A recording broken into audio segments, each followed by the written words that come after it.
Donc 1 Corinthiens chapitre 15, verset 58. Il est dit, c'est pourquoi mes frères bien-aimés, soyez fermes, inébranlables, abondants toujours dans l'œuvre du Seigneur, sachant que votre travail ne sera pas inutile dans le Seigneur.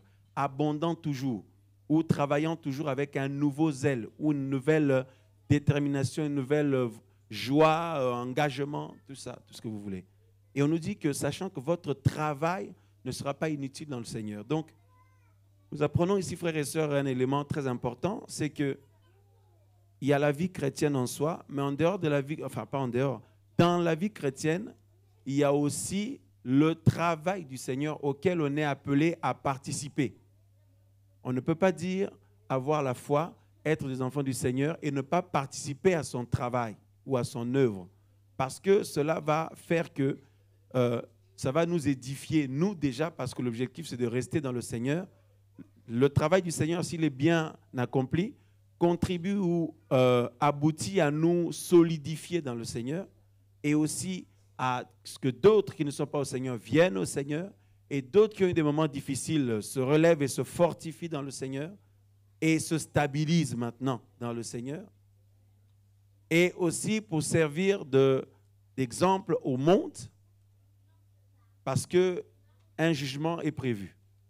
Un jugement est prévu et dans tout jugement, il y a besoin de témoignages. Notre vie sur terre, notre pèlerinage, notre parcours sur terre va constituer aussi un témoignage que le Seigneur va utiliser aussi vis-à-vis de ceux et celles qui refuseront de croire, des nations. C'est-à-dire, pendant que tu as vécu le Seigneur, ma sœur, sur la terre, mon frère, tu as été peut-être minimisé, déconsidéré ou mal. Voilà, il y en a qui ont pensé que tu as été mentalement dérangé, que tu t'es égaré, tu es devenu bizarre depuis. Mais la vie que tu mènes là servira, la vie que je mène servira de témoignage le jour du jugement aussi.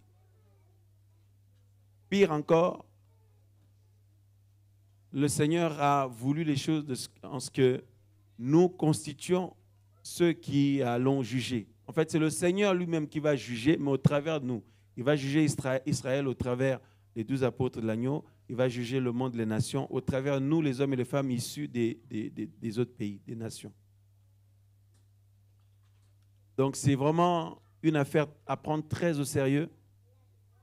D'où l'importance de mûrir dans le Seigneur. C'est vraiment très important. Alors, on nous parle de notre travail dans le Seigneur. Le travail.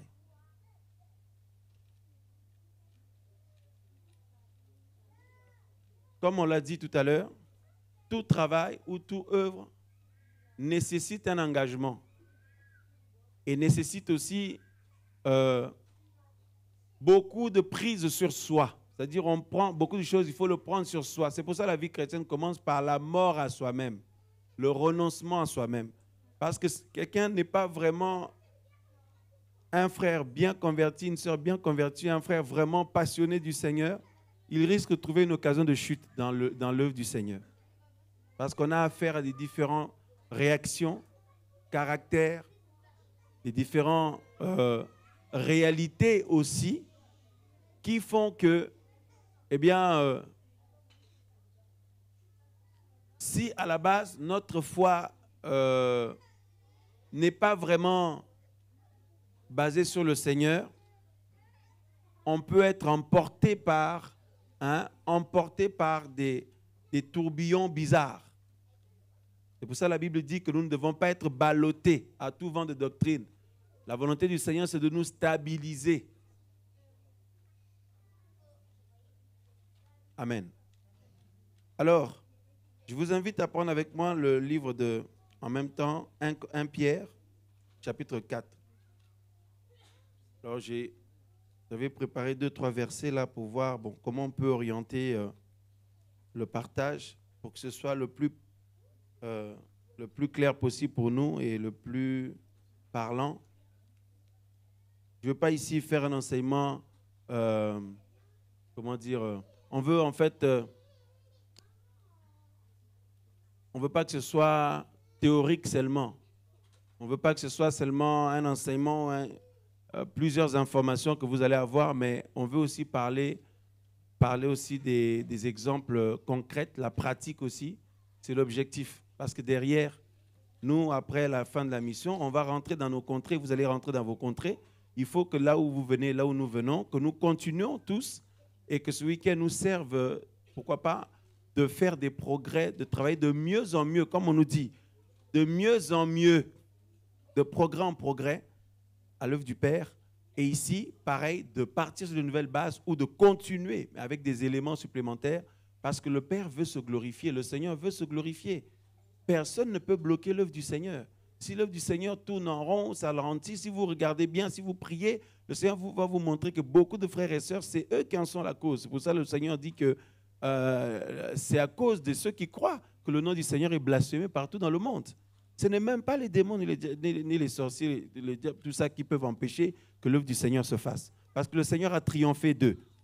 Mais par contre, si les enfants du Seigneur ne se positionnent pas, ne se stabilisent pas correctement, ne sont pas équilibrés, bien enseignés, et puis que chacun ne prend pas une position bien stable et bien, comment dire, une position qui voulue par le Seigneur par rapport à comment le Seigneur a coordonné les choses, parce qu'il y a des consignes qui nous sont données pour faire un travail efficace. Si on n'en tient pas compte, tout le monde, puis il y en a qui mélangent tout, mais c'est ça qui fait que le travail du Seigneur n'avance pas. Ce n'est même pas que l'ennemi qui... voilà, ou quoi, parce que c'est plus la responsabilité des enfants du Seigneur. Hein? Et c'est là où se trouve le danger, parce que là, à ce moment-là, on peut constituer des collabos. Parce que quiconque ne contribue pas à ce que l'œuvre du Seigneur avance, collabore avec ceux qui contribuent à ce qu'elle n'avance pas.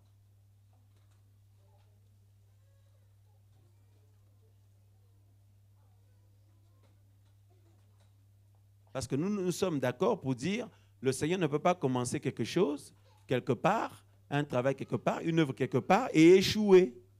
Il dit non, là-bas, vraiment, je n'arrive pas, le terrain est trop compliqué. Non, ce n'est pas possible. Amen ou pas amen? Le Seigneur dit non, vraiment, avec ceux-là, là, vraiment, c'est compliqué, j'y arrive pas. Non. Ah. Amen. Donc, nous avons dit 1 Pierre, chapitre 4. Je vais essayer d'abréger un peu la chose. L'enseignement pour qu'on puisse venir aux pratiques. C'est là où, voilà, j'essaie de noter quelques petits éléments un peu importants là.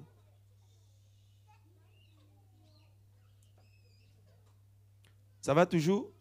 On bénit le Seigneur pour l'esprit qui a captivé tous notre cœur, notre esprit pour que nous soyons concentrés sur le Seigneur, la parole du Seigneur.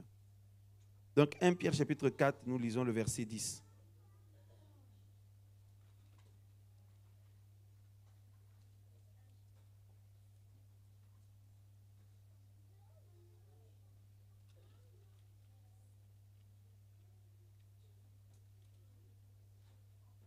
Il est dit, 1 Pierre 4, 10, il est dit, mes bien-aimés,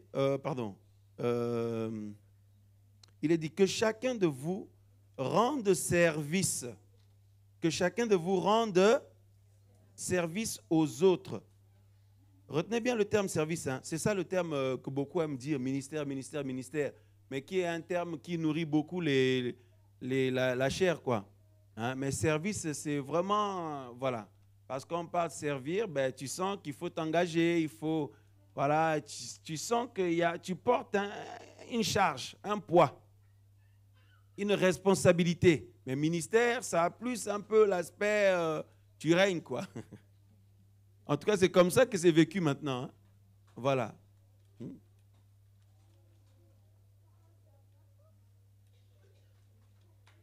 Mon ministère, tout ça, mon ministère. L'homme du ministère, la femme du ministère, elle arrive, elle est servie par les autres, adulée par les autres. Non, mais service ou charge.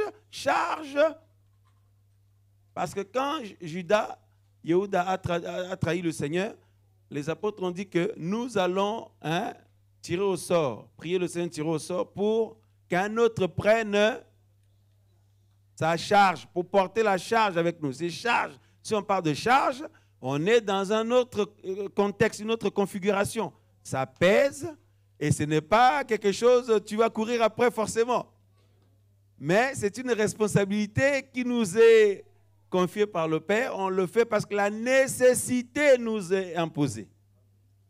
Et malheur à nous si on dit que non, ça c'est pas pour moi, j'en veux pas. Donc toi et moi, touchés à cause du travail que le Seigneur a accompli au travers d'autres personnes, mais au moment où nous devons continuer la suite, toi tu ne veux pas. Donc il y a un problème de radinage.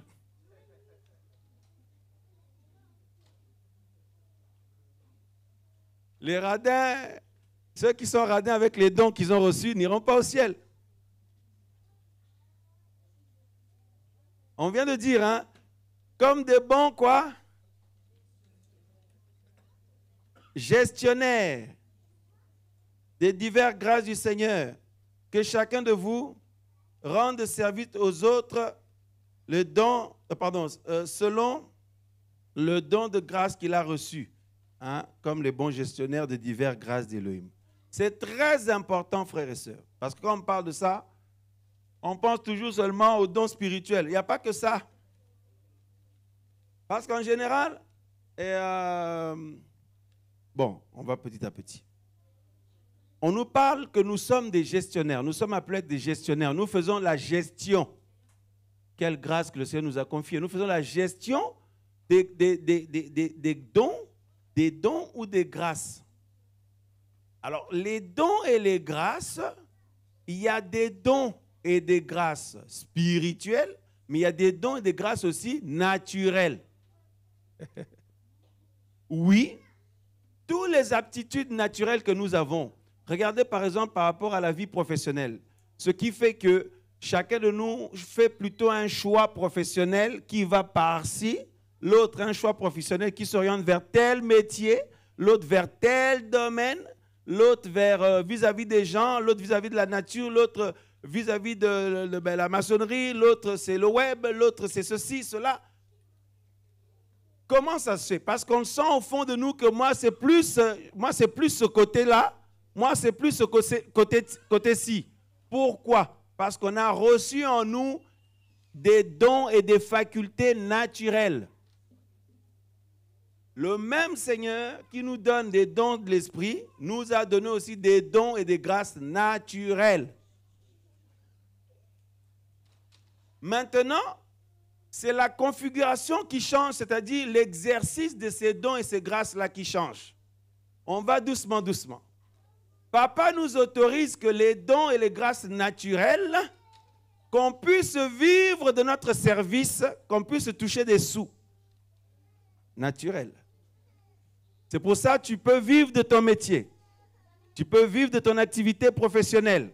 Mais à la base, c'est une faculté naturelle que tu as reçue, que tu as développée. Amen ou pas amen? Et regardez, le travail professionnel, c'est considéré comme quoi? Service, non? Voilà, mais service payé. C'est pour ça qu'il faut bénir le Seigneur pour celui qui nous a donné la faculté d'exercer même notre métier. C'est un don. Mais sauf que là, il nous autorise à se faire payer. Mais on va voir concernant le travail du Seigneur, là, il dit par contre, là, ne te fais pas payer. Là, c'est toujours moi le donateur, mais là, ne te fais pas payer de ça. Hein? Alléluia. C'est merveilleux. Là, maintenant, on se sent vraiment, voilà. Hein? Merci Seigneur pour l'onction. Vous savez, frère, on sent l'onction qui vient pour l'enseignement, et puis à un moment, tu sens que c'est fini. L'Esprit a fini ce qu'il voulait donner. Et là, ben voilà, on coupe. Amen. Donc, on dit que nous sommes des gestionnaires de diverses grâces du Seigneur. Alors, c'est ça qu'on a dit que les dons ou les grâces, il y a des dons et des grâces naturelles. C'est ce que nous avons développé dans nos métiers. Toi, ton métier, c'est plus pour tout ce qui est loi, l'aide à la personne, ou peut-être tout ce qui est électronique, tout ce qui est, je ne sais pas, voilà, des domaines manuels, d'autres intellectuels, d'autres. Mais à la base, pour pouvoir faire ces métiers-là, il faut que tu te sentes attiré vers ces domaines-là. C'est ce qui fait que chacun s'oriente professionnellement. Et si on vous parle d'un autre métier, ah non, non, ça vraiment, ce n'est pas mon truc. Non, non, non, non. Tu sens vraiment, ah non, non, c'est comme il y a une fermeture. Alors pourquoi nous trouvons tous ces problèmes dans le travail du Seigneur alors que dans le travail professionnel, est-ce que tu es en concurrence avec les gens qui font les autres métiers? Je n'ai jamais vu quelqu'un qui se plaint de tous les autres métiers. Non, au contraire, les autres métiers peuvent te servir. Quand tu as besoin d'un plombier pour venir chez toi, tu ne fais pas la concurrence avec le plombier, ni l'électricien. Au contraire, tu es content qu'il y en ait. Nous sommes en train d'aller quelque part. On acclame le Seigneur pour sa parole. Au contraire, on est content qu'il y ait des plombiers, qu'il y ait des électriciens, qu'il y ait des dépanneurs de l'égout, ou ceux qui mettent le fioul, ceux qui font, je ne sais pas, qui viennent réparer quelque chose chez toi. Et quand on appelle, ils sont tous pris. Même les garagistes, par exemple. Qu'il n'y a plus de place, ils sont occupés. Mais ce n'est pas possible, ça fait, j'ai appelé au moins 5 établissements, ils sont tous prêts, ils sont tous pris, ils sont débordés, tout ça. Alors que toi, tu as un métier physique, hein? Amen ou pas amen? Mais tu es content qu'il y ait les autres métiers. Divers grâces, dis à ton voisin, divers grâces. Dis-lui, diversité de grâces. Mais là, c'est grâce naturelle. Tu es payé par rapport au développement de ton talent naturel ou du don naturel que tu as reçu. Tu en vis. Parce que tout travail mérite salaire. Le Seigneur n'a pas de problème avec ça. Et tu es content qu'il y ait les autres grâces. Parce que tous les autres métiers, dites-vous que c'est le même Seigneur qui leur a donné. Sauf qu'eux, ils ne le reconnaissent pas. Mais nous, quand le Seigneur nous touche, il commence à nous ramener l'intelligence. Il nous restaure l'intelligence. On commence à comprendre, waouh, même le métier que je fais là, la facilité que je m'en sors dans ceci, dans cela, j'ai réussi mes examens dans ça, j'ai réussi dans tel domaine professionnel. En fait, tout ça, c'est la grâce du Seigneur. C'est pour ça que j'aime ce domaine-là et je me sens dans mon élément. Donc, je l'ai développé. Et maintenant, je vais en vivre. J'ai un diplôme, une qualification, je vais travailler maintenant. Mais je ne me plains pas des autres grâces. Et je ne veux pas être le seul à avoir une grâce, ou un don, ou un talent. Au contraire, je me réjouis qu'il y a les autres. On se réjouit qu'il y a des restaurateurs, on se réjouit qu'il y a des garagistes, on se réjouit qu'il y a des électriciens, on se réjouit qu'il y a des pilotes, des chauffeurs de train, des plombiers, les gens qui viennent ramasser les poubelles, les poubellistes, qu'il y ait des... Hein? Les éboueurs. On se réjouit qu'il y ait des maîtresses et des maîtres d'école, on se réjouit qu'il y ait des professeurs, on se réjouit qu'il y ait... Mes amis, amen ou pas amen? Est-ce que vous comprenez? Donc on ne s'est jamais plaint de ça. Et on n'a jamais fait la concurrence pour dire, je veux être le seul. Moi, mon métier, par exemple, je suis soudeur. Je dis, moi, je veux que tous les yeux soient braqués sur moi, le soudeur. Mais quand j'ai fini mon boulot, hein, je suis content qu'il y ait des magasins où je peux aller acheter à manger pour la famille, ou que mon épouse peut aller faire les courses pour la famille. On est content qu'on puisse aller mettre l'essence là-bas, qu'on puisse emmener la voiture au garage là-bas, qu'on puisse aller, que les poubellistes viennent ramasser les déchets. On est content que si les égouts sont bouchés, je ne sais pas qui, que quelqu'un vienne déboucher. S'il y a de la plomberie, on est content que le plombier vienne intervenir. Et on est content que les enfants aillent à l'école apprendre avec des bons professeurs, tout ça là. Amen ou pas amen? Mais on ne se plaint pas de tous ces gens-là. Mais pourquoi une fois dans le Seigneur, on s'en plaint? Ah! On acclame le Seigneur, on acclame le Seigneur. C'est terrible, hein? Même moi, je n'ai jamais vu les choses comme ça. C'est vraiment le Seigneur qui est en train de nous enseigner. C'est terrible. Au contraire, on a besoin d'eux. Les vêtements que nous portons, si les couturiers disent on arrête d'être couturier, comment tu vas faire? Amen ou pas amen? Les chaussures que tu portes là, si les fabricants de chaussures disent on arrête, comment tu vas faire? On a besoin d'eux. Les médecins, hein? Ceux qui travaillent, les dentistes, tout ça là. S'ils disent on arrête, comment tu vas faire? Maintenant, toi tu dis non, moi seulement mon métier, je suis dans tel domaine, je veux qu'il n'y ait que moi. Les autres corps de métier, ça ne m'intéresse pas. Il ne faut pas qu'ils existent, il faut qu'il n'y ait que moi. Voilà la mentalité que nous avons dans le Seigneur. Ah, vous avez vu sur cet angle-là, c'est une chose vraiment, c'est grave. C'est une honte, une aberration, voyez, un manque d'intelligence, une folie pure.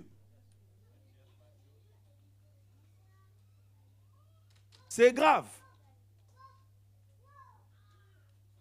Parce que tous les autres corps de métier, n'oubliez pas, ça a été développé à la base, les électriciens, les maçons, les carreleurs, les quoi encore? Je vais donner quelques exemples. Les mécaniciens, les quoi? Les plombiers, les dentistes. On va dire les poubellistes.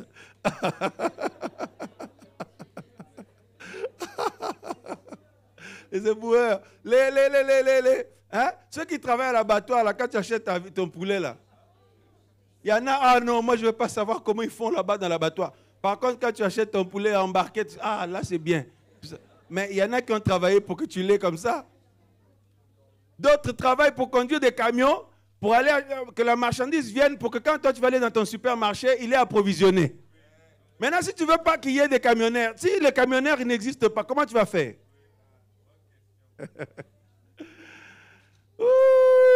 Et tout ça, c'est des gens qui ont développé des talents naturels, des dons naturels qu'on appelle maintenant métiers. Mais à la base, le Seigneur appelle ça un don ou grâce.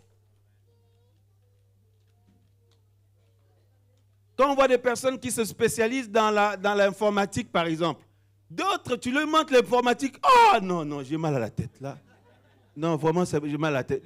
L'autre dit, mais non, c'est simple, regarde, tu fais comme ça, tu fais comme ça. Ah non, non, là tu as fait comment là? Ah non, non, non, là, ça me fait mal à la tête. Mais eux, ils sont dans leur élément. Parce qu'à la base, il y a un don naturel qu'il faut fructifier. Et ça devient un métier, après, d'autres peuvent en profiter. Et on en vit. En réalité, comment le Seigneur a fait la création, l'humain a besoin des autres. On a besoin des uns des autres. Si tu enlèves les autres avec leurs talents qu'ils ont développés, leurs dons qu'ils ont développés, maintenant qu'ils sont devenus des métiers, mais comment tu vas faire? Comment tu vas faire maintenant pour vivre? Voilà. Amen. Et ça, c'est dans le domaine naturel ou physique. Mais n'oublions pas, le donateur de toutes ces facultés-là, c'est le Créateur toujours. Maintenant, on vient dans le Seigneur, dans le spirituel. La Bible dit, par exemple, dans 1 Corinthiens 12.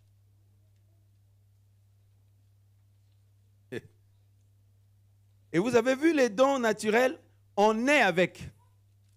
Personne ne peut dire que je ne l'avais pas et puis quelqu'un me l'a donné. Non, non, non, tu es né avec, mais on t'a aidé juste à le développer. Donc, il ne faut pas que celui qui t'a aidé à le développer prenne la gloire. Non, il faut rendre gloire à celui qui l'a déposé en toi. Est-ce que vous comprenez notre langage? Frères et sœurs, le langage que le Seigneur, c'est merveilleux comment le Seigneur a disposé les choses. 1 Corinthiens 12. 1 Corinthiens 12, 1. Mais pour ce qui concerne les dons spirituels, je ne veux pas, mes frères, que vous soyez ignorants. Vous voyez, l'ignorance, c'est un problème, c'est grave ça. Il dit, vous savez que lorsque vous étiez des gens des nations, vous vous laissiez entraîner vers les idoles muettes selon que vous étiez menés. C'est pourquoi je vous fais connaître que personne parlant par l'Esprit d'Élohim ne dit Yahushua est anathème et personne ne peut dire Yahushua est le Seigneur si ce n'est par le Saint-Esprit.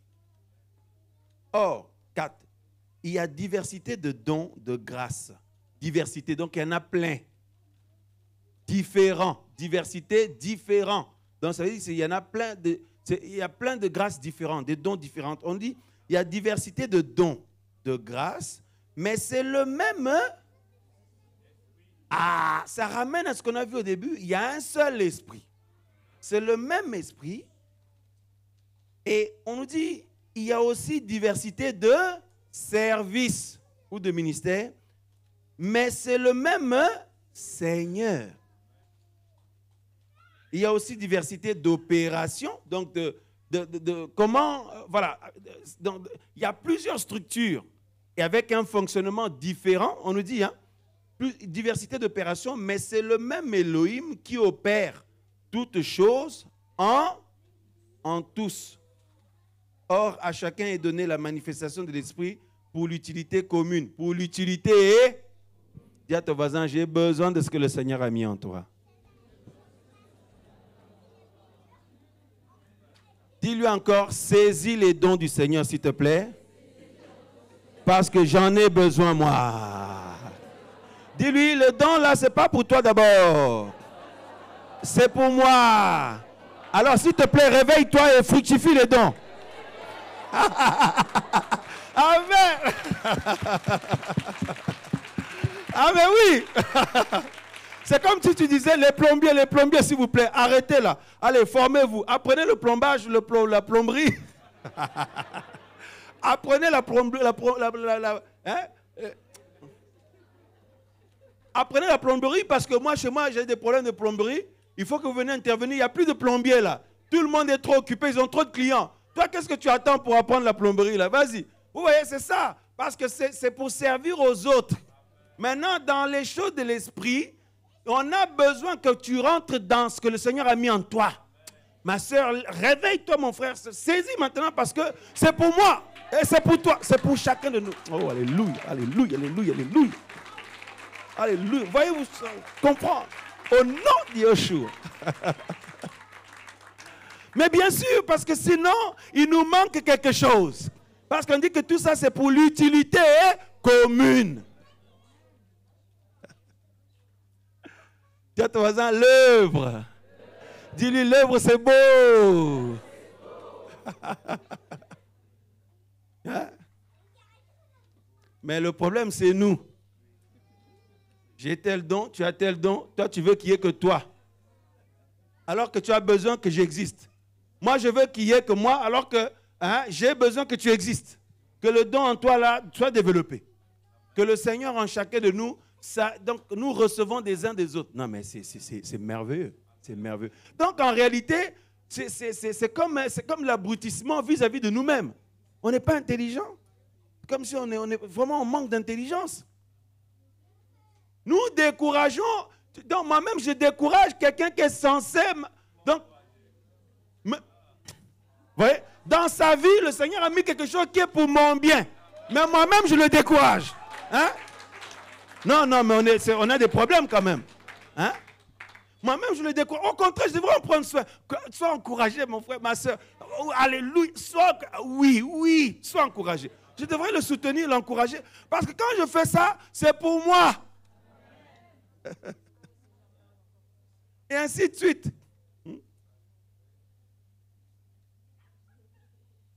En même temps, ceux qui sont là, qui ne veulent pas fructifier ça, vous savez, il y a des gens qui vont louper le ciel, pas parce qu'ils ont commis plein de péchés par-ci, par-là, et ils sont retournés dans le monde. Hein. Il y en a, ils vont retourner ils risquent de louper le ciel parce que, frère, hein, parce qu'ils risquent de louper le Seigneur, parce qu'ils cachent les talents du Seigneur, ils mettent ça sous terre.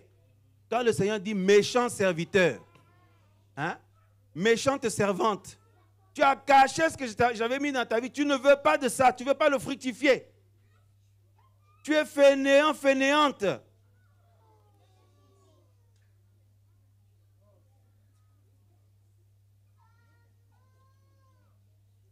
C'est terrible, hein?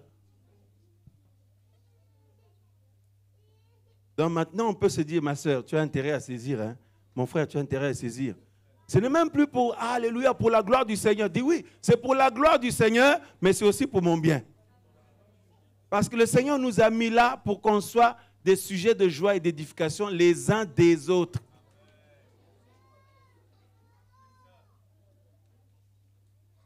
Maintenant, regarde ton voisin de gauche et de droite. Dis-lui maintenant, je vais passer mon temps qu'à t'encourager maintenant.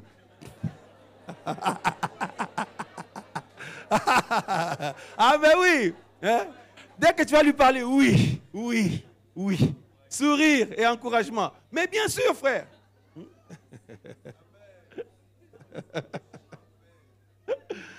Vous avez vu ce que nous avons senti tout à l'heure, quand on est arrivé le matin au début du programme?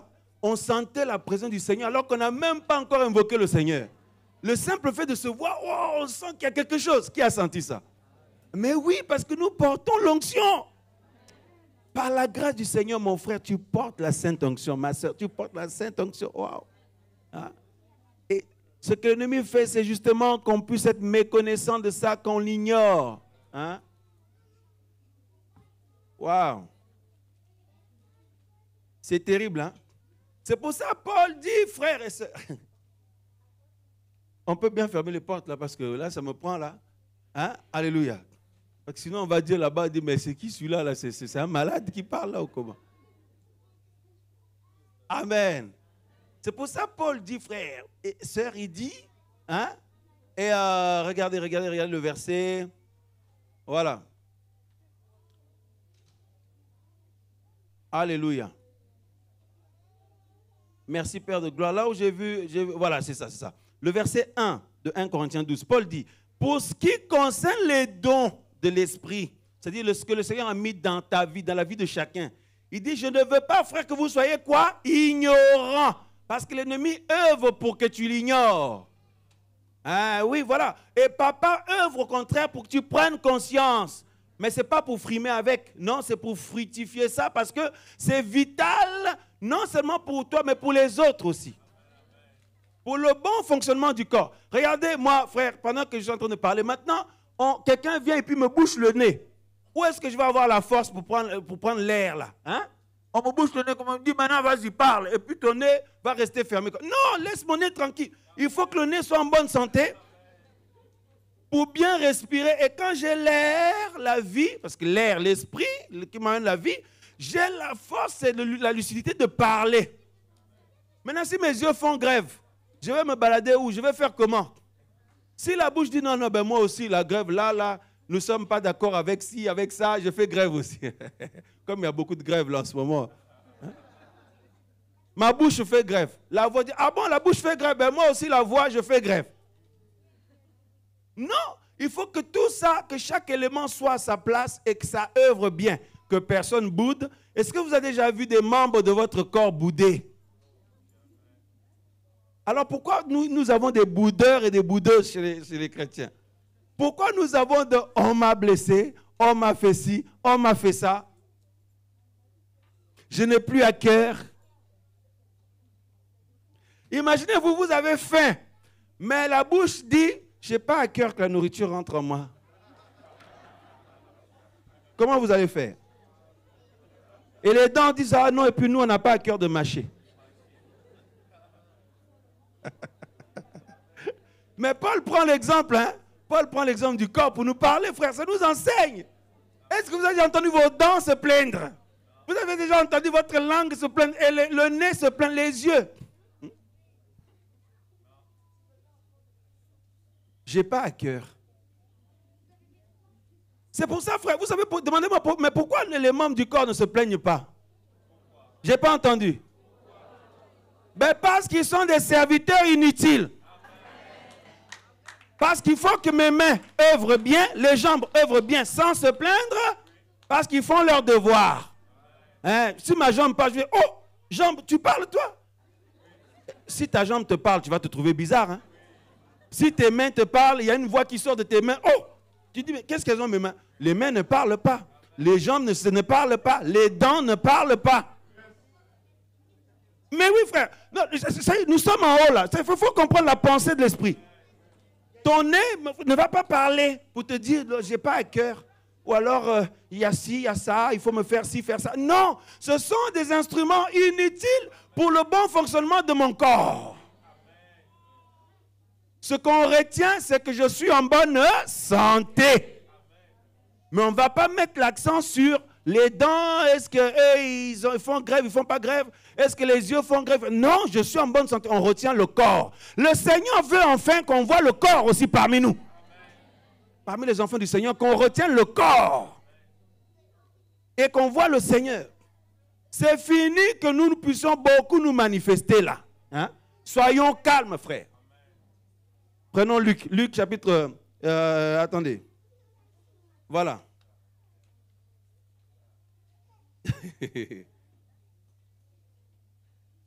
Alléluia. Qui a encouragé? Ça nous parle à tous, hein? Alors, on va prendre un texte là. Que le Seigneur soit béni.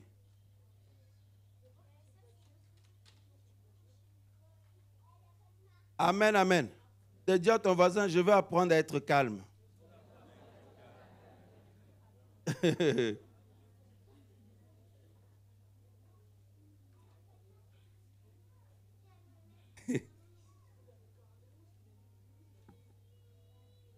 Amen ou pas amen?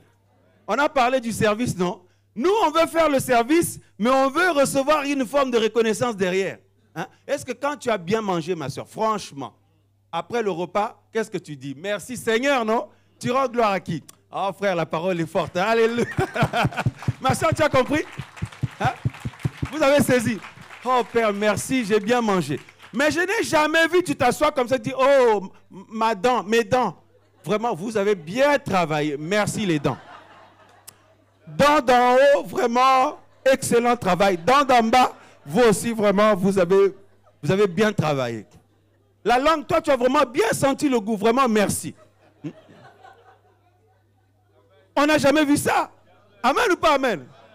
Et toi, la main, oh, vraiment, top, top. Parce que tu t'es pas trompé. La nourriture est bien rentrée dans la bouche. Tu aurais pu le mettre à côté. On acclame le Seigneur. Hein? Nous passons une rayon de travail, non? Imaginez, tu es en train de faire des bisous à ta main. Non, vraiment, ma main. Je t'aime, vraiment, tu as bien travaillé. Franchement, toutes les nourritures sont allées droit dans la bouche. Tu n'as pas mis à côté, là, vraiment, super. On n'a jamais vu ça. Parce que ils font leur service et ils ne demandent rien. Ils se réjouissent que tu te sentes en bonne santé. Au contraire, on bénit celui qui nous a donné des mains, celui qui nous a donné des dents, celui qui nous a donné les yeux, le nez, les membres. Oh, c'est lui qu'on bénit. Oh, alléluia. C'est ça l'œuvre du Seigneur. Alléluia. Maintenant, regarde à gauche, à droite, regarde les autres. Hein? Mais regardez, il faut regarder. Si tu ne regardes pas, toi, tu ne fais pas partie du corps. Nous sommes membres les uns les autres. Donc dis-lui, je veux maintenant être à ma place. Et dis-lui, je vais être efficace. Il y en a ici qui font le rôle du nez, d'autres des mains, d'autres des yeux, d'autres de bouche, d'autres... Voilà. Luc 17. Nous ne remercions pas la main parce qu'elle a bien travaillé, ni les dents parce qu'ils ont bien mâché, ni l'estomac là-bas. Ah, vraiment, j'ai bien mangé. Les mains, super. La langue, super. Dents d'en haut, dents d'en bas, vraiment top. Restez comme ça. Et après, tu dis, bon, estomac, maintenant, c'est à toi de gérer. Hein. Vraiment, non, on ne fait pas ça. On mange, quand on a bien mangé, on dit, oh Seigneur, merci. Merci. Luc 17. Donc maintenant, gare aux membres qui normalement, ils ne doivent pas parler, mais qui parlent. Hein, et qui se plaignent. Parce que c'est eux là qui empêchent l'avancement de l'œuvre. Alors, regardez une pensée qui vient de me venir avant de lire Luc 17. Quand un membre ne fonctionne plus correctement, qu'est-ce qu'on fait? On l'emmène chez le docteur, non? Si c'est pourri, on fait quoi? Coupe.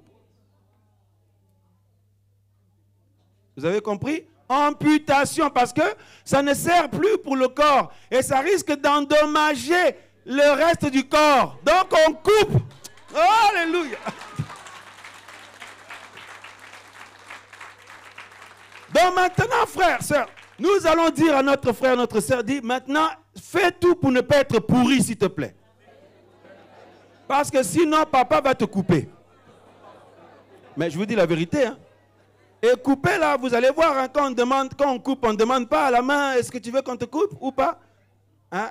Il y a des membres, je connais les membres de notre famille du côté de mon épouse, il y a quelqu'un qui a les jambes, il y a eu des doigts, il y a eu des problèmes d'infection, on a coupé, hein?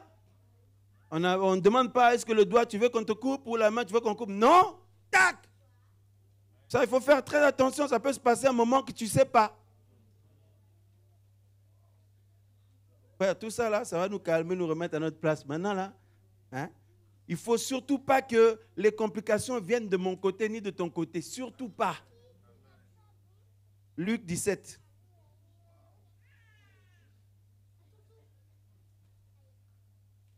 Le verset...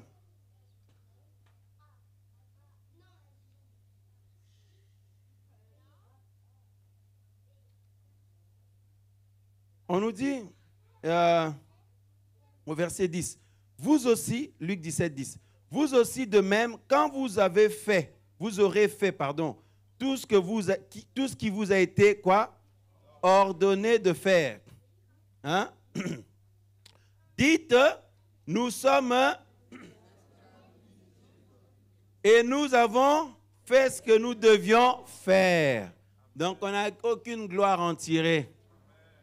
Par contre, un jour, il y a quelqu'un qui va rémunérer tous les membres du corps.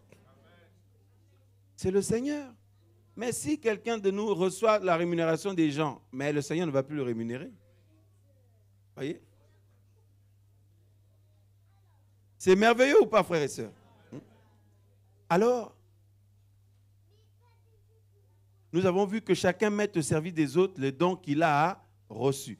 Donc nous étions en train de lire 1 Corinthiens, on nous dit que c'est le même Seigneur qui opère tout ça là, c'est le même esprit qui communique les dons, etc., etc. Hein? Et maintenant, le verset 7, on avait lu aussi, à chacun donner la manifestation de l'esprit pour l'utilité commune. Voilà. Car à l'un, au verset 8, est donné en effet par l'esprit la parole de sagesse, mais à un autre, par le même esprit, la parole de connaissance, à un autre, la foi, par ce même esprit. Et voilà. À un autre, le don de guérison, par ce même esprit. Et à un autre, les opérations de miracle. À un autre, la prophétie, le don de discerner les esprits, etc., etc. Diversité de langues, etc., etc. Le verset 11, on nous dit, mais un seul et même esprit opère toutes ces choses, distribuant à chacun ses dons en particulier comme il veut. Donc, on n'a pas à s'envier les uns les autres et tout ça. Au contraire, on s'encourage les uns les autres. Il n'y a aucun membre du corps qui a choisi d'être la main ou le pied ou l'oreille ou autre. C'est le Seigneur qui a disposé ça comme ça. On nous dit les dons de l'esprit, pareil, le Seigneur les a distribués à chacun comme il a voulu, comme il lui plaît, selon sa volonté. Pourquoi? Parce qu'il sait très bien qu'il y a certaines choses que celui-là pourra supporter à un moment donné que moi, je ne pourrais peut-être pas supporter. Il y a certaines choses, toi, tu vas mieux le supporter là que moi, je ne pourrais pas, etc., etc. Parce que le Seigneur connaît tout ça, il connaît l'avenir. C'est pour ça qu'on parle du choix. C'est-à-dire, le Seigneur a regardé, il y a plusieurs personnes. Mais il dit, non, elle, non, si je la prends, je fais telle chose avec elle, quand il va avoir de l'ampleur, elle ne va jamais supporter, elle va devenir bizarre. Donc, non. Je vais l'épargner de ça parce que je veux la sauver.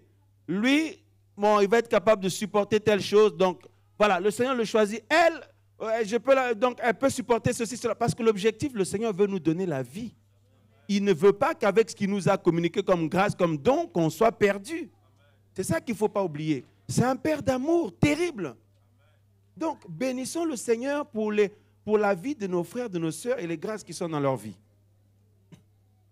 Mais ne faisons pas, quand on bénit le Seigneur là, ne faisons pas comme si nous, on n'a rien. Non, je répète, quand on bénit le Seigneur pour ce qu'il a mis dans la vie des autres, ne faisons pas comme si nous, on n'a rien du tout, quoi. Parce que nous avons aussi quelque chose à apporter aux autres. Qui est d'accord avec la parole du Seigneur? Maintenant, nous avons dit, frères, sœurs, qu'il y a diversité d'opérations, tout ça, mais le même Seigneur qui opère, il y a diversité de grâces. Et il dit comme de bons gestionnaires des diverses grâces du Seigneur. Hein?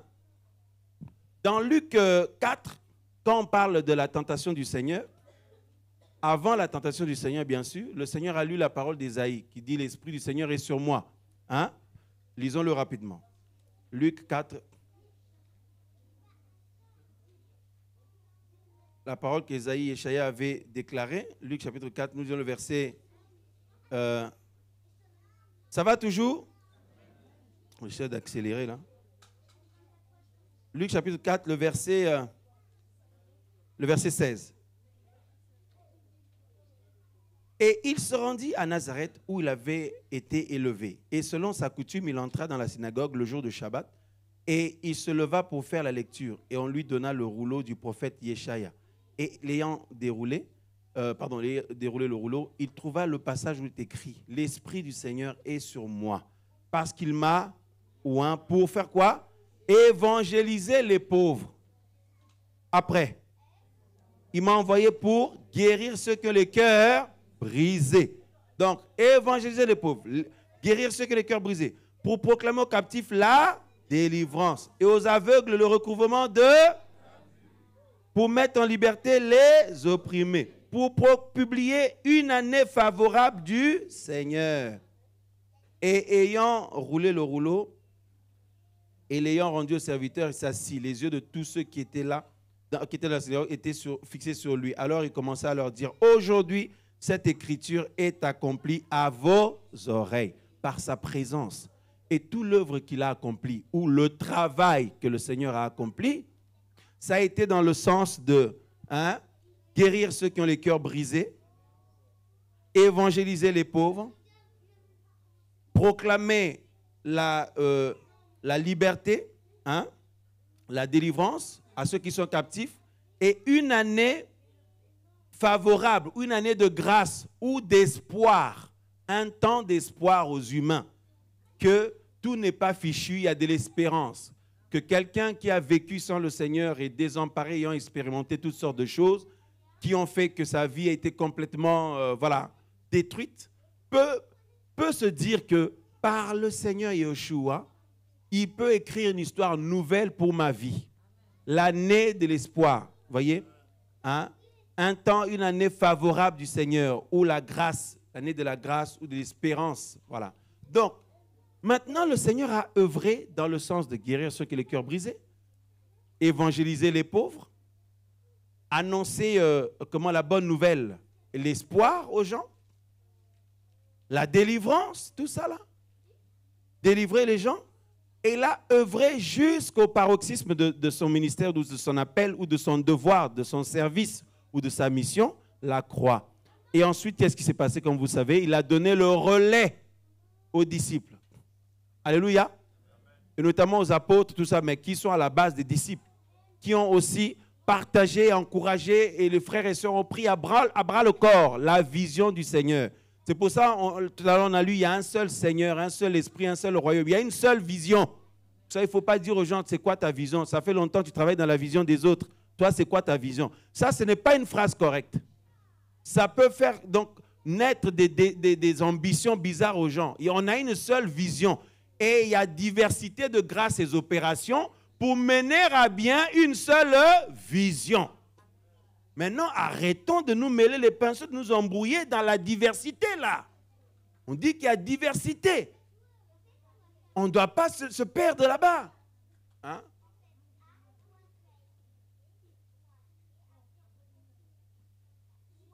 Alléluia. Alors, le relais est donné aux disciples, aux apôtres, aux disciples, tout ça, qui ont œuvré à l'Église, tout simplement, à l'Assemblée du Seigneur, qui a œuvré pour que nous recevions l'Évangile jusqu'à aujourd'hui. Et c'est le même Seigneur qui continue toujours à œuvrer, parce qu'il est le même hier, aujourd'hui et pour l'éternité. Et nous sommes appelés, nous aussi, à bien saisir et à travailler déjà pour nous et nos frères et sœurs, qui sont nos contemporains, et aussi pour les générations futures et pour le monde. Donc, notre appel est pour avoir une communion, une vie avec le Seigneur, où nous allons être abreuvés en permanence, être fructifiés. En fait, il va arroser ce qu'il a mis en nous et il va le faire grandir pour sa gloire. Parce que sa gloire, c'est quoi? Quand on fait du bien aux autres, le Seigneur est glorifié. Alléluia. Donc, le Seigneur nous conduit dans ce sens-là. Ça bénit les autres. C'est la volonté du Père. Donc, on a un travail, un devoir d'édification vis-à-vis de nos frères et sœurs. Premièrement, c'est pour ça que Paul dit, faisons du bien hein, aux uns aux autres, mais premièrement ou principalement d'abord envers les frères dans la foi. Tu aides le monde entier, mais tes frères et sœurs sincères ont besoin de ton aide ou de ton soutien, mais tu ne les aides pas, il y a un problème. Donc, il y a d'abord cette édification, cette intimité avec le Père, et tout ce que papa fructifie en nous, ça doit servir pour nos frères et sœurs, et ensuite, ça va se répandre dans le monde. Mais si le monde reçoit plein de choses, mais l'Église elle-même, l'Assemblée du Seigneur, il y a plein de problèmes dedans, ça ne va pas, il y a une contradiction. Amen ou pas amen? Maintenant, nous avons vu que les diverses grâces que le Seigneur nous a données là, il y a des grâces et des dons physiques et d'autres spirituels. Il y a aussi il y a des dons de l'esprit, mais il y a des dons aussi de service. Voyez? Voilà, il y a des dons de service. C'est pour ça qu'on dit qu'il y a des personnes, leur vie, en fait, c'est un don que le Seigneur nous a fait. Voilà. Hein? Et maintenant, c'est comment je dirais, l'exercice, voilà. C'est l'exercice de tous ces dons et ces talents et ces grâces. C'est là où on se perd un peu. Voyez-vous? Regardez. L'œuvre du Seigneur est d'abord spirituelle. Le travail du Seigneur est d'abord spirituel. Mais elle trouve son expression dans un travail concret qui se manifeste physiquement. Amen. L'œuvre du Seigneur est d'abord spirituelle, mais elle engendre un résultat concret de manière physique. Comment peut-on savoir que le Seigneur œuvre dans une vie? C'est en regardant cette vie-là, comment le Seigneur la change. C'est en voyant que les agissements ou les mœurs de cette personne, de cet homme, de cette femme, ce que c'était avant, maintenant ce n'est plus pareil, ça a changé. C'est en voyant ce qui est concret physiquement, de manière apparente, c'est là qu'on va savoir qu'il y a un travail qui se fait à l'intérieur. Ce changement est dû à quoi? Cette remise en question est due à quoi? Cet examen de conscience personnelle, examen de vie personnelle est dû à quoi? À un travail interne qui s'opère. À un travail invisible ou spirituel qui s'opère et qui engendre le désir, le besoin de se remettre en question, de s'examiner vis-à-vis des autres, de s'améliorer, de chercher à être plus efficace. Parce que quelqu'un qui est vivant, le vivant vit en moi, vit en nous, et il fait tout un travail qui nous pousse à, à un fonctionnement ou des agissements concrets qui se voient physiquement. Voilà. Amen. Maintenant, il y a quelque chose de très intéressant. Je vais juste le dire parce que le temps file très vite. Vous pouvez lire à la maison. Il est bientôt 20 h déjà. Quand Paul nous raconte comment Pierre et les autres lui ont donné la main d'association par rapport à l'œuvre à laquelle le Seigneur lui avait appelé à faire, il dit qu'ils lui ont dit de se souvenir des pauvres. Amen. Et il dit, Paul, qu'il a bien eu soin de faire ça. Donc, nous comprenons quoi? L'évangile, c'est comme on voit le Seigneur lui-même. Il annonce la parole et c'est accompagné des œuvres de soutien à ceux qui sont dans le besoin physiquement aussi. Si vous voulez, c'est une œuvre de venir. En fait, le Seigneur vient en aide spirituellement aux humains. Il nous vient en aide et il vient en aide aussi physiquement. Mais s'il n'y a pas d'abord le travail spirituel, le physique, là, ça ne sert à rien parce qu'on serait comme les restos du cœur et compagnie. Ce qui fait que nous sommes bénis et nous en recevrons la récompense, c'est parce qu'à la base, ça vient du Seigneur, ça vient de la présence du Seigneur en nous. Amen. Du coup, frères et sœurs, ça va toujours? Et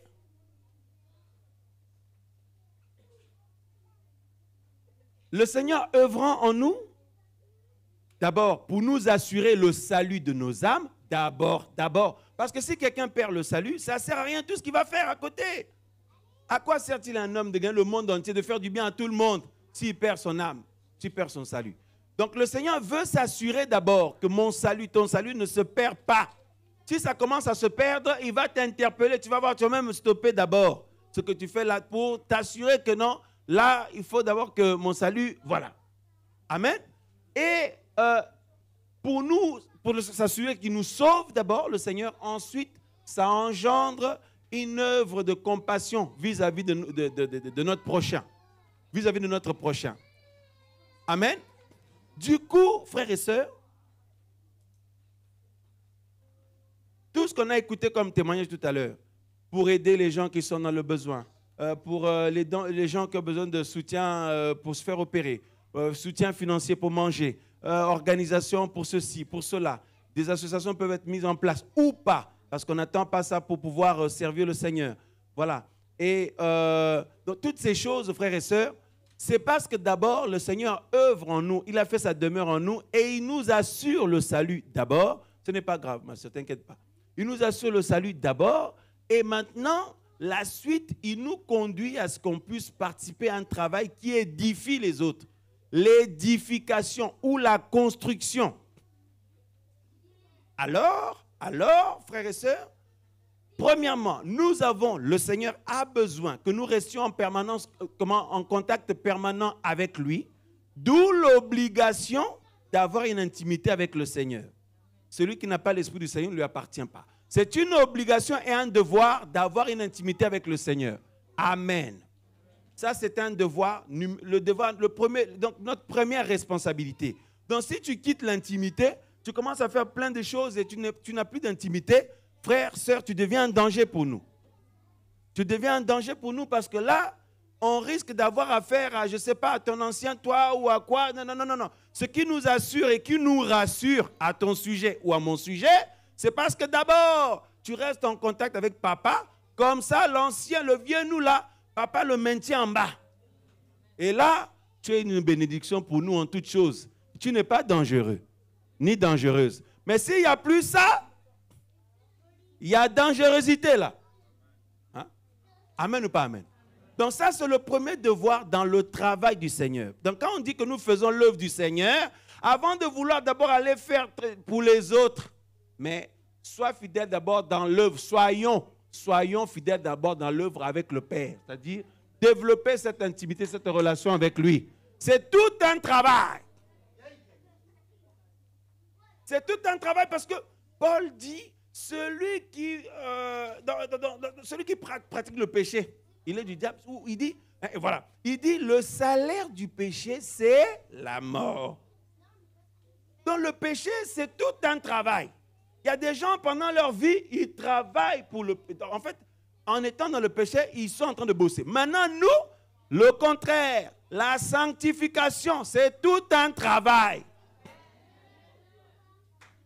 Frères, sœurs,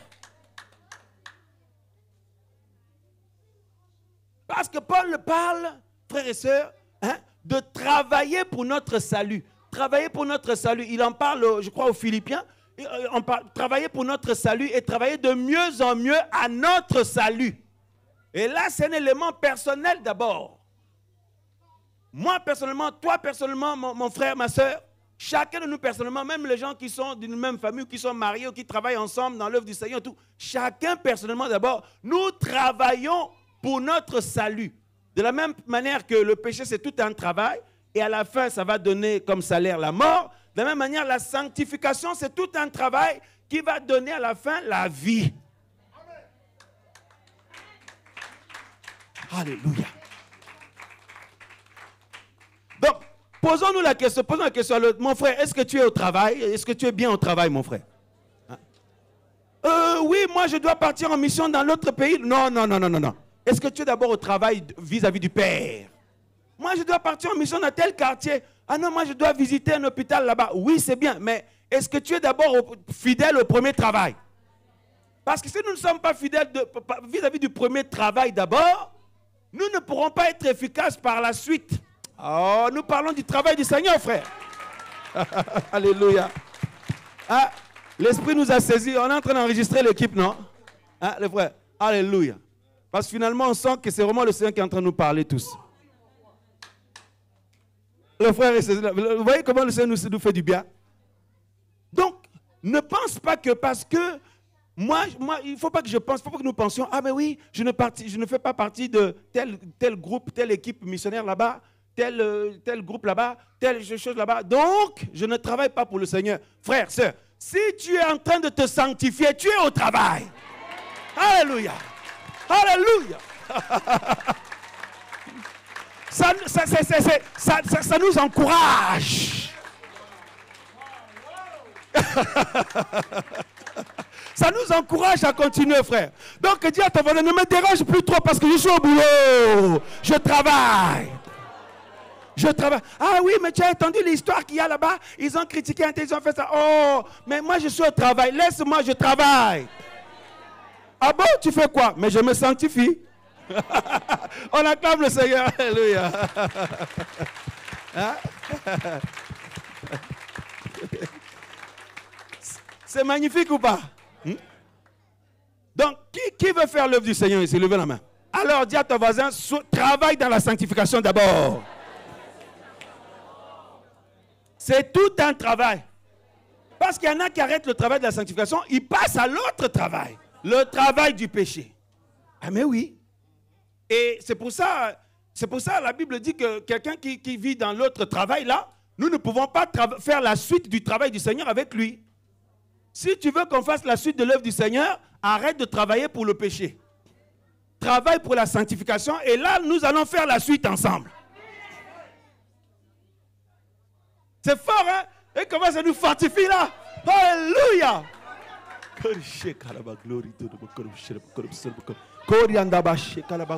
Regarde la présence du Seigneur! Merveilleux Seigneur Yeshua! Oh, alléluia! Le Seigneur parle au cœur ce soir. Il parle au cœur de ses élus qui sont au travail. C'est pour ça que la Bible dit, quand le Seigneur va venir, malheur à ceux qui ne seront pas au travail. Que le Seigneur va venir trouver, ceux et ceux que le Seigneur va venir trouver en train de travailler, ils vont partir en enlèvement. C'est quel travail là? Ce n'est pas où je suis parti là-bas, parti là-bas, parti là-bas. Non, je travaille dans la sanctification d'abord. Est-ce que vous comprenez les choses?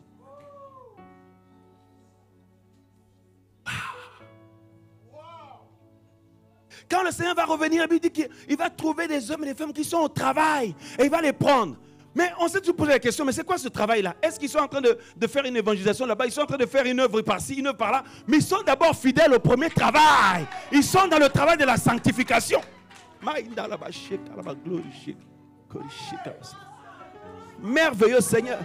Regarde comment ça vous parle, ça nous touche. Ça nous touche, ça nous parle, frère.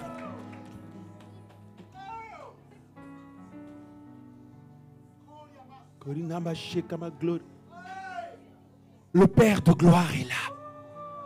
Le Père de gloire est là pour parler au cœur, pour parler à ton cœur, pour parler à ton cœur, pour confirmer des choses que tu sentais au fond de toi. Il te les confirme de plus en plus. Alléluia, alléluia, alléluia. Il dit, mon fils, ma fille, j'ai donné ma vie pour te sortir de l'esclavage et pour te mettre au travail. Le Seigneur dit, moi j'ai fait ma part. Moi j'ai fait ma part. Oh, alléluia. Regarde la présence. Le Seigneur dit, ma fille, c'est le temps. Sors du mauvais travail. Sors du travail du péché. Maintenant, viens. Viens œuvrer pour le vrai travail. C'est le temps, c'est le temps, c'est le temps, c'est le temps, c'est le temps. Fermez les portes, fermez les portes là-bas. Oh là là. Mes frères, surveillez ça s'il vous plaît. Pour ne pas que ça choque les gens. Oh Seigneur, merveilleux. Ma robe blanche, là au ciel.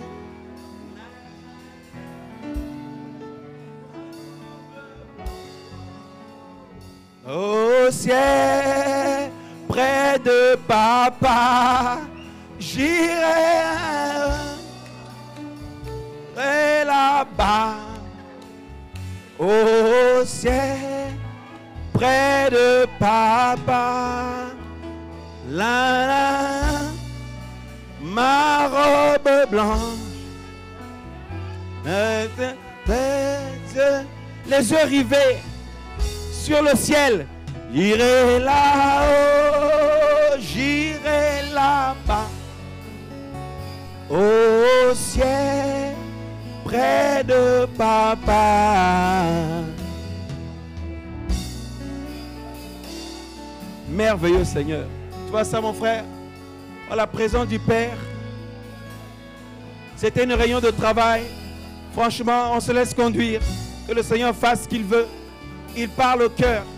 Il interpelle les cœurs. Il nous parle. Il parle au cœur des élus.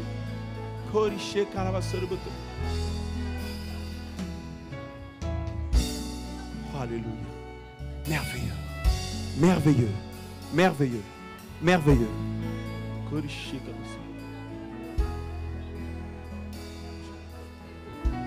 Oh, sois loué, Seigneur. Sois élevé, Seigneur. Sois magnifié, Père. Sois exalté, Père. Tu ne changes pas. Tu es le même hier, aujourd'hui, pour l'éternité. Merveilleux. Ma gloire.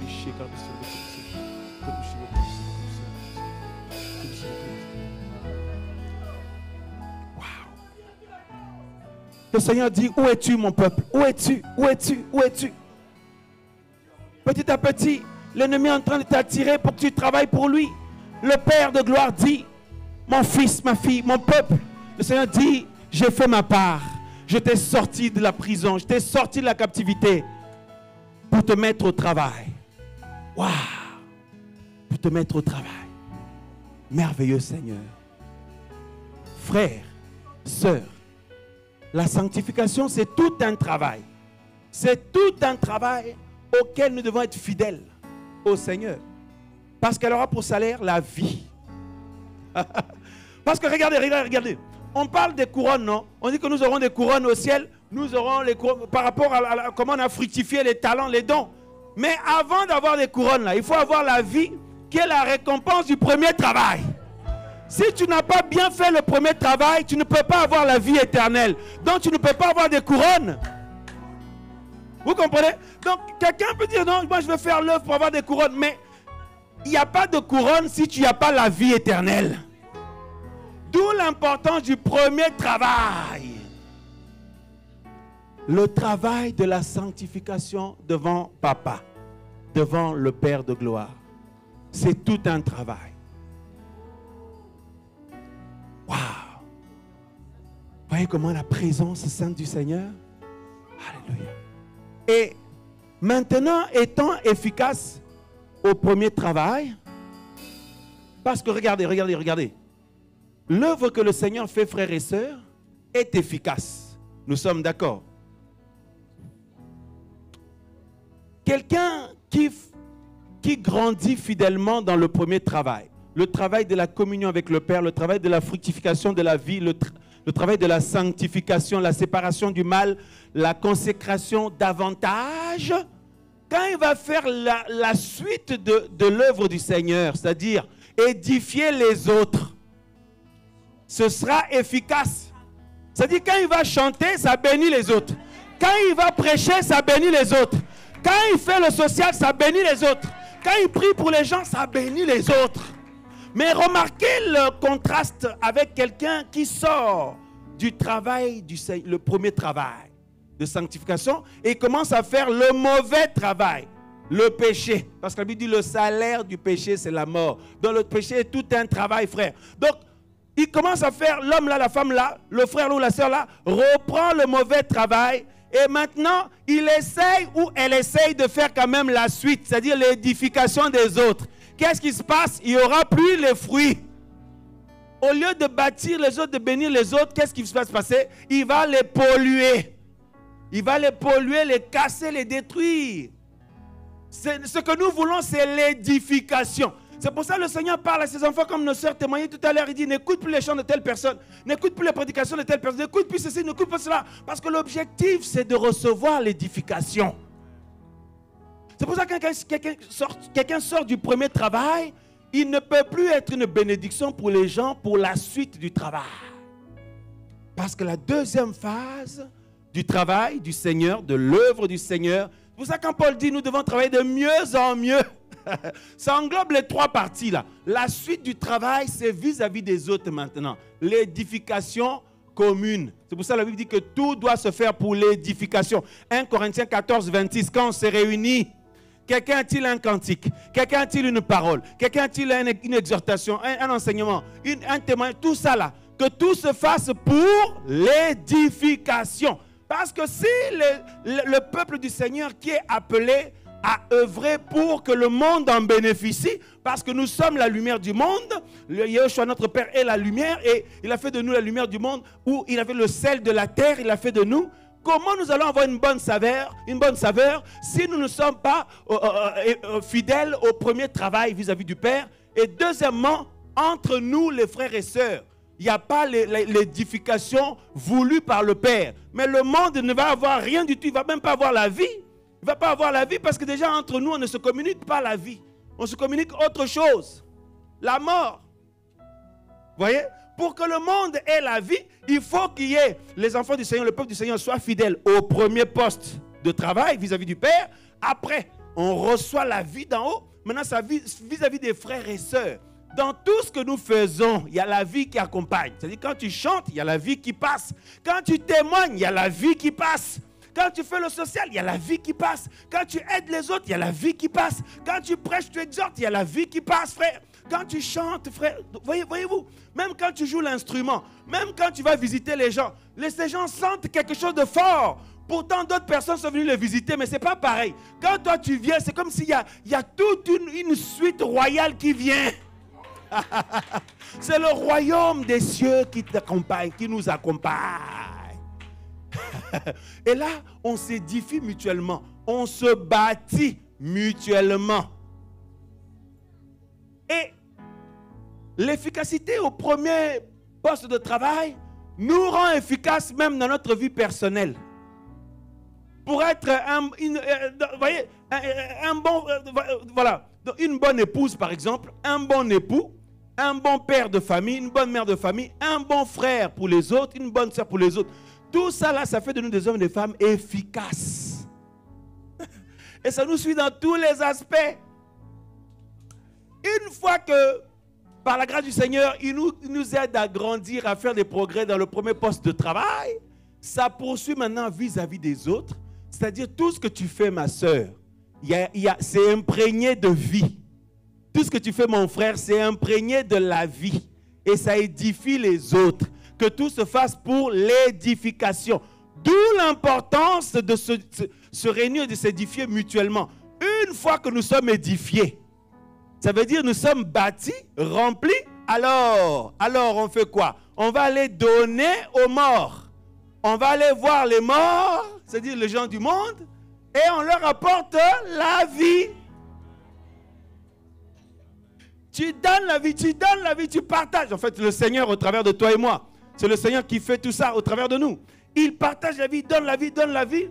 Et après, on a besoin de retourner au premier poste. Papa, remplis-moi encore pour que j'aille encore en donner. Père, tu es tout pour moi. Oh papa, telle chose commence à revenir dans ma vie. Je sais que ce n'est pas à ta gloire. Je n'en veux pas, papa. Aide-moi à m'en débarrasser. Je veux laisser telle chose. Je veux pas de ça. Aide-moi à enlever telle saleté. Oh Père. Voyez-vous? Et après, comme j'ai reçu de papa, je reçois de papa suffisamment assez pour que j'en donne à mes frères et sœurs. Et aussi, pareil, ils reçoivent de papa, ils nous en donnent aussi. Et une fois qu'on s'est donné entre nous, c'est pour ça que la Bible dit que nous devons d'abord exercer, aider d'abord, soutenir d'abord les frères et sœurs dans la foi. La miséricorde, là, c'est les frères et sœurs d'abord, les frères et sœurs dans la foi. L'édification, c'est d'abord nos frères et sœurs. Maintenant, je suis béni par papa. Mes sœurs, mes frères, vous aussi vous êtes encouragés. Moi aussi je suis encouragé. Maintenant, on va donner à ceux qui n'en ont pas aux morts. Alléluia. Voilà l'œuvre du Seigneur. L'œuvre du Seigneur consiste à ça. Maintenant, vis-à-vis du Seigneur, il n'y a pas quelqu'un qui doit venir s'interposer là-bas pour te dire comment tu dois faire, comment tu dois parler avec papa, combien de fois tu dois lui parler, tout ça, etc. C'est ta liberté, ton intimité avec le Père. Maintenant, le travail avec les autres pour l'édification mutuelle. Là, il y a des consignes qui nous sont données. Il y a toute une organisation, comment le Seigneur a coordonné les choses. Parce que pour s'édifier là, frère, le Seigneur a mis en place une institution ou une nation qu'on appelle l'assemblée ou l'église, ou l'ecclésia. L'ecclésia, c'est l'ensemble des hommes et des femmes que le Seigneur a touchés, qu'il a emmenés en lui, qu'il a équipés des dons qui doivent mettre en contribution pour les autres. Alléluia. Maintenant, ça va s'exprimer comment? Ça va s'organiser comment? C'est le principe de là où 2 ou 3 sont réunis en mon nom. Le Seigneur dit, je suis au milieu d'eux. Il y a le principe des assemblées. C'est là où il faut bien revoir tout ça, comment œuvrer ensemble. Parce que si les assemblées ou l'assemblée du Seigneur et l'organisation de l'assemblée du Seigneur est bien restaurée, vous allez voir qu'on va être efficace avec le monde ou vis-à-vis du monde.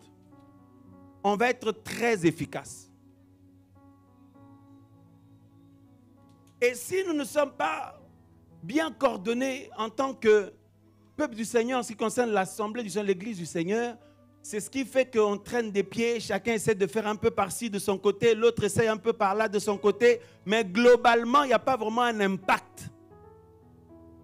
Parce qu'à la base, il y a une gangrène d'abord à l'intérieur. Alléluia.